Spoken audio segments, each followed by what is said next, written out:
भोगों में फंस जाना, यही अध्यात्म की असफलता है। महाराज जी कह रहे हैं कि विद्यार्थी हैं, तो उस दृष्टिकोण से जब असफलता मिलती है तो अध्यात्म की दृष्टि से देखा जाए तो असफलता का क्या रूप रहेगा महाराज जी? मेरे प्रयास में कमी नहीं होनी चाहिए, फिर अगर हम फेल हो जाते हैं तो फिर हमारा प्रारब्ध भोग है। अन्यथा अपने प्रयास की तरफ देखना चाहिए कि मेरी पढ़ाई में, हम तो ये कहते हैं विद्यार्थी का फेल होना हो ही नहीं सकता, क्योंकि विद्यार्थी के क्लास के अनुसार ही प्रश्न किया जाता है। क्लास से बाहर प्रश्न नहीं किया जाता कि आप 7 क्लास में हो, आपको 8 क्लास के, 9 क्लास के, ऐसा नहीं है। आप अगर 7 में हो तो 7 ही की क्लास के, और आपकी बुक से किया जाएगा, तो आप उत्तर क्यों नहीं दे पाए? क्योंकि आपका एक चैप्टर है, उस चैप्टर में आप प्रवीण क्यों नहीं बने? साल भर दिया जाता है आपको जीतने के लिए, 1 वर्ष दिया जाता है, 1 वर्ष में परीक्षा होती है। जो क्लास परिवर्तन होता है तो 1 वर्ष सालाना परीक्षा के बाद ही तो होती है। तो 1 वर्ष तक आप क्या करते रहे? आप अगर सही प्रश्न का उत्तर दिए तो मुझे ऐसा नहीं लगता कि टीचर लोग हमारे सही उत्तर में नंबर ना दें। क्यों? ऐसा हो सकता है सही उत्तर में नंबर ना दें? अगर वो ऐसा करते हैं तो महान पातक करते हैं, वो महान अपराधी हैं। अगर ऐसा करते हैं, मुझे तो लगता है ऐसा नहीं करेंगे कि अगर हम सही उत्तर, सटीक उत्तर दिया है तो नंबर उनको देना पड़ेगा। गुरुजी कंपटीशन है एग्जाम में, ऐसा नहीं होता ना उसमें। महाराज जी कुछ जैसे अभी पढ़ाई हो गई, ग्रेजुएशन या हो गई, उसके बाद आईएएस या आईपीएस आदि की तैयारी करते हैं जब बच्चे, तो कहीं से भी हर फील्ड का ज्ञान होना चाहिए उन्हें, उसके लिए तो अब इतनी पढ़ाई कर चुके हो तो तुम्हें हर फील्ड का ज्ञान नहीं है? प्रश्न होगा, मुझे ऐसा नहीं लगता है कि जो चैप्टर आपसे अछूता हो उसके विषय में पूछा जाए। जैसे जीके होती है, जनरल नॉलेज होती है ना गुरुजी, उसमें तो कुछ भी पूछ लेते हैं। तो हमको जनरल भारत के अंतर्गत पूछेगा, विदेश के अंतर्गत पूछेगा, तो हमारी खोपड़ी इतनी बड़ी कि हम ब्रह्मांड को पूरा याद कर सकते हैं।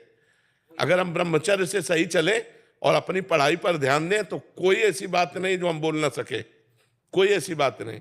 जैसे आप कितने सीढ़ियां चढ़ के आए, तो अंजाद में तो लगभग तुरंत बोलना चाहिए 40, नहीं 40 तो नहीं 35 है, नहीं आप गिन लीजिए। आपको अपने उत्तर में बिल्कुल फिट, वो गिनने थोड़ी जाएंगे। अच्छा चलो दूसरा प्रश्न, अपने को बिल्कुल सटीक उत्तर देने के लिए एकदम विश्वासपूर्ण रहना है। ऐसा नहीं हो सकता, नहीं जी ऐसा है, आप प्रमाणित कीजिए बिल्कुल उसमें। तो उसके लिए आपको ब्रह्मचर्य और अपनी विद्या और सब अध्ययन और सब जानकारियां, हम जिस डिपार्टमेंट में जाना चाहते हैं हमको हर जानकारी रखनी है। तो ऐसे थोड़ी, अब जैसे अपने लोग हैं, अब ज्ञान मार्ग का प्रश्न कर दो आप, या भक्ति मार्ग करो या कर्म मार्ग करो, अष्टांग योग का करो, आपको हर उत्तर मिलेगा। तो गुरुजी आप जैसी बुद्धि कहाँ से मिले? ब्रह्मचर्य से। आज का नौजवान इसी से तो पतित हो रहा है, चाहे वो बच्ची हो चाहे बच्चा हो। ऐसा हवा चल गई, अब तुम करोगे बॉयफ्रेंड, करोगे मनोरंजन, तो स्कूल का जो प्रश्न आएगा उसका उत्तर कौन देगा? तुम्हारी बुद्धि वैसे ही भोगों में रम गई। इसीलिए तो ब्रह्मचर्य रहने की बात हम कहते हैं।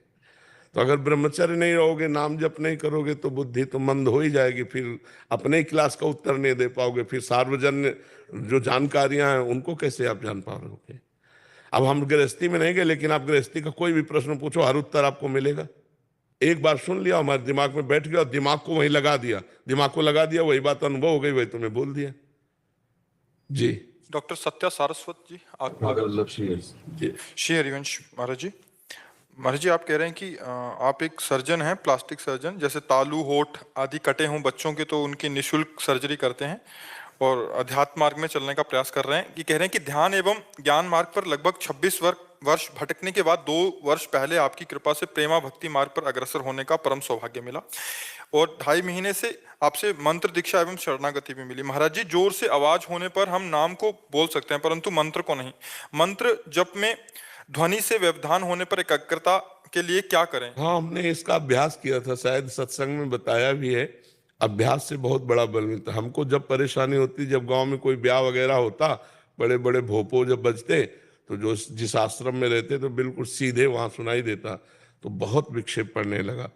हमें पहले भोजन में विक्षेप पड़ा तो अभ्यास बनाया भोजन का, फिर बात करने में विक्षेप पड़ा तो बात करते हुए सामने वाले के मुख पे नाम लिखना, उससे उसका समाधान हुआ। तो अब ऐसा अभ्यास है कि आप नगाड़ा बजाओ, हमारा उतने ऊंचे स्वर से अंदर से मंत्र चलेगा, मंत्र में विक्षेप नहीं पड़ सकता। आप चाहे हमारे कान में आकर के पूरा साउंड खोल दो तो भी हमारे मंत्र में विक्षेप नहीं पड़ेगा। अभ्यास, तो हम ऐसा अभ्यास करें, हम उसको विक्षेप पहले ही मान लेते हैं। जैसे साउंड बजा, कोई गाना बज रहा है, कोई ऐसी बातें हो रही हैं या कोई ऐसी, तो हम उसको पहला काम क्या करते हैं, विक्षेप मान लेते हैं। अब हमारी धारणा बन गई कि विक्षेप है।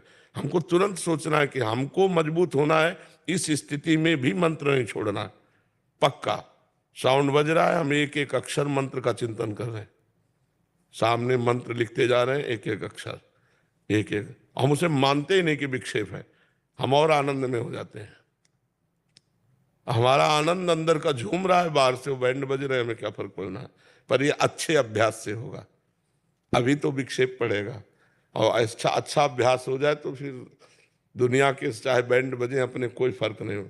हम अगर आंख मूंद के बैठ जाएं, जैसे तबला, हारमोनियम, ढोलक सब बज रही, तो ऐसे हल्की सी आवाज सी लगती कुछ हो रहा है, बस खत्म। अपने सामने मंत्र लिखा चल रहा है, उसी का चिंतन कर रहे हैं। इतने रूप हैं, सुबह से इतनी भीड़ थी, एक भी व्यक्ति का चिंतन नहीं, क्योंकि हर व्यक्ति में भगवान का दर्शन करते हुए, हर व्यक्ति में भगवान का भाव करते हुए, सबको देखते हैं, सबको ऐसे देखते हैं, लेकिन सबको देखते हुए किसी को नहीं देखते, अपने भगवान को देखते हैं, अपने भगवान को प्रणाम करते हुए ऐसे। तो हम हर विघ्न को साधना बना लें, कोई भी विघ्न हमें परास्त न करे, हर विघ्न को साधन बना लें। तो हमें जब साउंड हो तो उस समय साउंड में लिखा और फिर चिंतन उसका किया। जब तो नहीं हो पाएगा क्योंकि अभ्यास नहीं, तो लिख तो सकते हैं ना, रा धा, क्योंकि सुनने में विक्षेप पड़ेगा, श्रवणेंद्रिय को बाधापूर्ण, तो हम लिख लेते हैं राधा, तो अंदर से आएगा भी राधा। और वही जब होगा तो साउंड से ज्यादा जोर अंदर होने, जितना साउंड बजेगा उतना ही जोर अंदर आने लगेगा।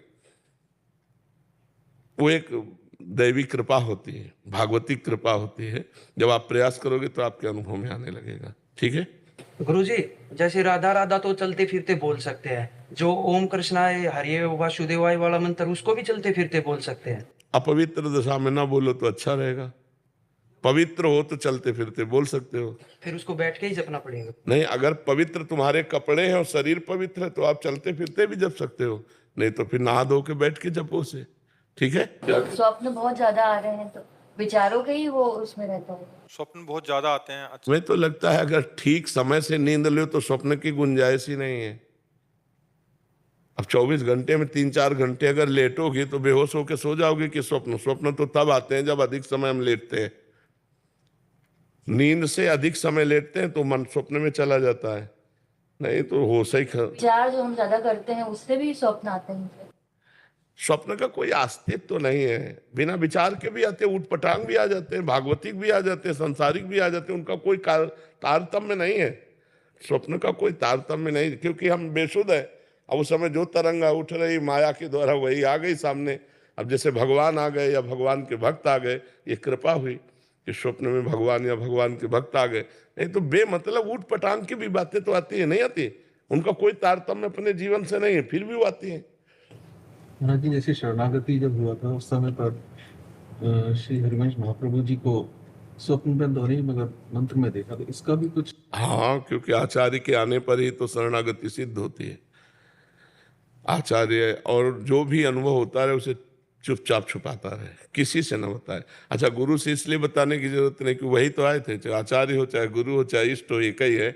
भक्ति भक्त भगवंत गुरु चतुर नाम बपु एक, वही एक परमात्मा ही भक्ति है, वही भक्त है, वही गुरु है, वही इष्ट है, उसमें कोई अंतर दूसरे से बताने की कोई जरूरत है नहीं। इसलिए उसे गुप्त, और गुप्त रखना बड़ा कठिन है, क्योंकि अहंकार गुप्त रहने नहीं देगा। वो चाहता है कि 4 लोग सुने कि हम में कुछ विशेषता है, तो हमें लगता है उस अहंकार को दबा देना चाहिए, वो विशेषता बढ़ती चली जाएगी।